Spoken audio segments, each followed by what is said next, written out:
Do you really want to keep hating yourself at every stage in your life? Do you want to withhold love and joy from yourself and sit in misery until you reach a certain level? Does that even make sense? Welcome to Charlie's Toolbox, a podcast for women building sovereign, self-led lives. Here, we explore how art, fashion, media, and mindset become tools for power, clarity, and creative direction. This isn't self-help. This is cultural strategy for women who lead themselves. Hello, and welcome to this week's episode of Charlie's Toolbox. We are going to discuss how to love where you are in life. I am going to start this episode off with a snippet of one of my favorite speeches. It's a speech from Tracee Ellis Ross, and she gave it for her Glamour magazine. And it starts like this.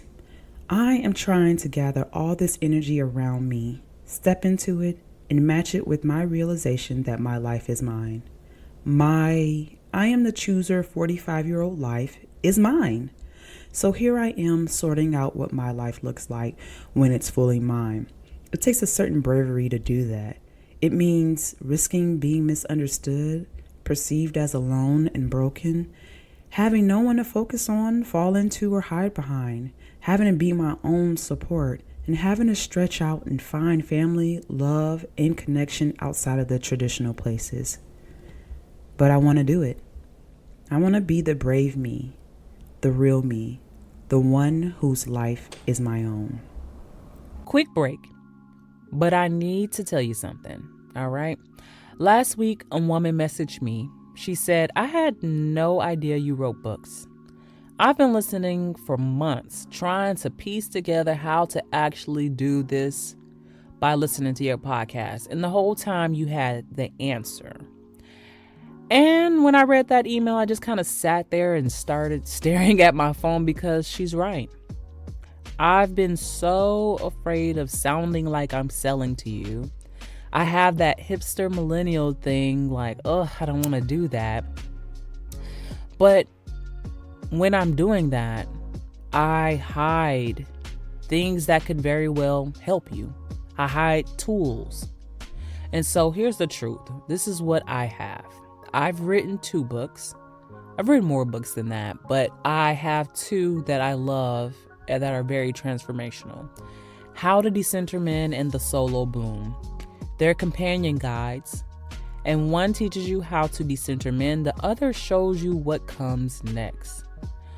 I have sold this book to over 10,000 women, and they have read them. They have given me notes. They have sent me emails thanking me because it has been transformational. I also have a Substack where I publish essays that are too raw or maybe too controversial for anywhere else. Some are free, some are behind a paywall because honestly, some topics require that kind of privacy. So, the links are going to be in the show notes. And I hope you explore the tools that I have to offer. Now let's get back to the episode. So the question begs to be asked, how do you own your life? How do you accept it or even go so far as to find pleasure and joy in it? And I have a couple points that I think is going to take you there. So number 1, anything you see in others, you first saw in yourself. The only way you can recognize certain attributes is if you've seen them in yourself first. However, when you believe that something is wrong with you or you need to improve, you will always witness that trait in others and say to yourself, why don't I have that? I wish I could have that. But the truth is you do. You had to model that behavior first before you could even recognize it in others. So when you see that trait again, remind yourself that you already have it. And if you want more of it in your life, you can implement it. You can improve. You can put more of it in your life. But remember, that trait is already yours. Number 2, you are great as you are now. You aren't a work in progress. You are a human being who is growing and evolving. For this stage in your life, you have the exact skills you need to survive and thrive. There is always room for more knowledge And you can gather that. But right now, you're fine. You're okay. You are a human being right now. And you stretch and you get small and you build and you bring in more knowledge so that you can have the life that you envision. Number 3, you can't hate yourself into self-acceptance. You can't. It's not a sustainable practice. And if you think about it, you talk shit about your life and who you are now up until you reach a point of success. Now, do you honestly believe that after all that brutality, once you achieve success, you'll be able to enjoy your goal or enjoy that moment and feel empowered? The answer is you probably won't, because your brain doesn't work like that. It doesn't stop its pattern because you achieved a goal. It doesn't say, okay, well, she made it here. Let me stop being brutal to her. No, you need to do that prior to achieving a goal. Stop being brutal to yourself. You don't need that to inspire you to achieve a goal. Number 4, you can like where you are and have goals you like to reach.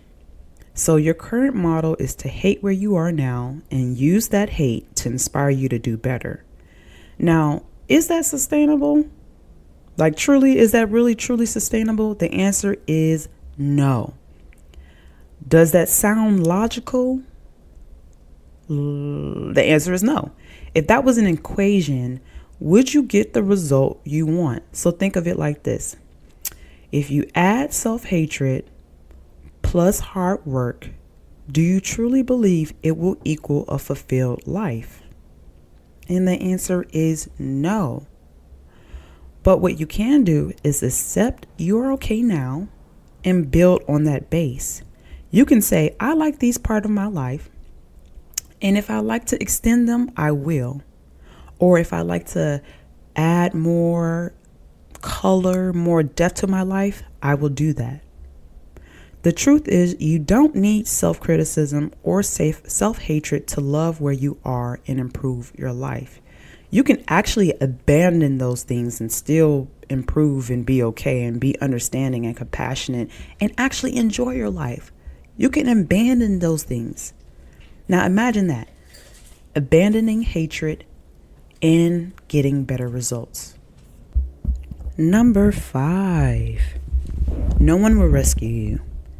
I know this is a well-known fact, point, whatever, but I really want you guys to focus on this for a second.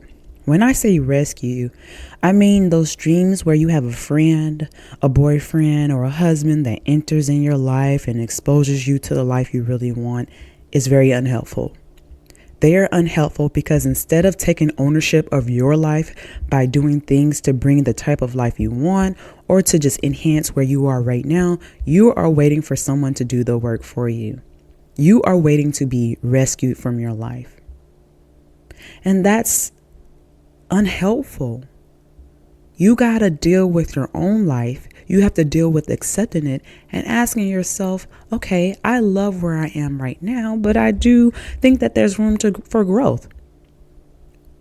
What areas in my life can I do that? Number 6, stop creating reasons why you should wait to be happy. For example, if you say, I will be happy once I lose 10 pounds, you will do two things. 1, you will withhold your joy until you lose 10 pounds. And if you don't lose that 10 pounds, you'll force yourself to stay in a cycle of unhappiness. Or number 2, once you lose 10 pounds, you will create another goal to keep you away from it. Okay? Because that's the pattern that we discussed in the first point. And you have to break it. Number 7, you could tap into your joy at any time. Goals don't bring happiness. Events don't bring happiness. How I know that to be true is because folks make a big fuss about their birthday all week or even month long. And when the day comes, they cry and are sad and angry. And they do so because they thought that the event would make them feel wonderful. They thought once they arrive at this event, I'm going to feel special. But when they arrived at the dinner or the birthday party or whatever, it did no such thing. It didn't, the promise wasn't delivered. And the reason why it wasn't delivered is because the truth is you bring happiness, joy, peace, contentment everywhere you go. Now, an event can inspire those feelings, but you already have to have those feelings inside of you. You already have to be excited and joyful and ready. You got to bring those with you and you let them flow. A gift can't control your emotions. However, you can have joy inside and someone can present you with a gift and you allow it to flow out. So if it is in you, what does that mean? That means at any moment you can access it. That means you could tap it. At this moment, I can tap into my joy because my iPhone, a gift, a new purse, they don't have feelings and it cannot give me those feelings. I can give myself those feelings. I can like those things and be inspired by those, but they can't give it to me. My external world cannot give it to me. I give it to the external world. So that means you may be standing in your own way. You may be prohibiting yourself from being happy. You may be prohibiting yourself from letting these emotions flow. Let them flow. Tap into your joy and let it flow because it all starts with you. Number 8, ask yourself, how do you want to feel in your next stage in life? Because if you don't course correct, what you do now shows up in the next stage. So if you verbally abuse yourself now under the guise of improvement, what do you think will show up in the next stage? The same fucking thing. The same fucking thing is going to arrive in your next stage. So ask yourself, do you really want to keep hating yourself at every stage in your life? Do you want to withhold love and joy from yourself and sit in misery until you reach a certain level? Does that even make sense? Or do you want to have fun at every stage? Love yourself at every stage, accept your life at every stage, and then learn the lessons and use those lessons to add more joy to your life. Because that's a better model. Caring for yourself and being gentle to yourself at every stage and then adding more, like it's a recipe, that is the way to go. Finally, be gentle. Be gentle with yourself when you're implementing these rules, when you're talking to yourself, when you're living your life. Be gentle, I beg of you, because everything you ever loved and enjoyed has been cultivated with love and patience. And the same skill must be applied to self-acceptance. So you cultivate it with love, you cultivate it with patience, and I'm sure when you look at your present moment, you are going to be grateful, you're going to be glad, you're going to be happy, you're going to be joyful, because this life is your own. Now, I realize what I'm saying is easier said than done, but self-love and self-generated happiness has to operate like blood in your body. If you're healthy, no matter what you do or where you are or who you're with, your blood still flows. And that's how self-love, self-acceptance, happiness, owning your life should be. No matter what you do or where you are or who you are with or who you are in love with, love, acceptance, and happiness will still flow and uninterrupted at that. Now, on that note, you take these lessons, you apply them, and you take care. Love, Charlie. That concludes our exploration for today. I hope this conversation has sparked something within you. A new insight, a challenge to the status quo, or a deeper connection to your own radical vision. Remember, Charlie's Toolbox is more than a podcast. We are a cultural studio, a movement, a revolution. If you're ready to dive deeper, to access exclusive tools, and to build alongside a powerful assembly of visionary women, visit charliestoolbox.com to discover the Radical Atelier. Thank you for listening. Until next time, keep crafting your sovereignty.